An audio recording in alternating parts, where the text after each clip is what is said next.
বন্ধুরা, আজকে আপনাদের একটা গাছ দেখাবো। গাছটা দেখতে একেবারে হুবহুব ধান গাছের মতো, আর ধানের মতোই চাষ করা হয়।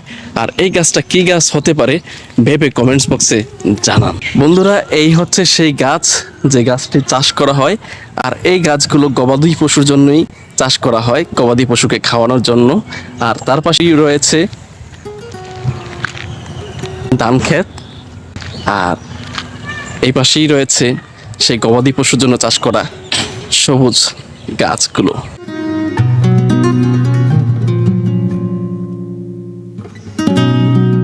দেখুন, দেখতে একেবারে হুবহুব ধান গাছের মতো, তার ব্যতিক্রম কিছুই না। অনেকে দেখলে মনে করে যে এগুলো মনে হচ্ছে ধান চাষ করা হয়েছে, কিন্তু আসলে না, এগুলো গবাদি পশুর খাবার। দিন যত যাচ্ছে ততই আস্তে আস্তে করে রৌদ্রের তাপমাত্রা বাড়তেছে।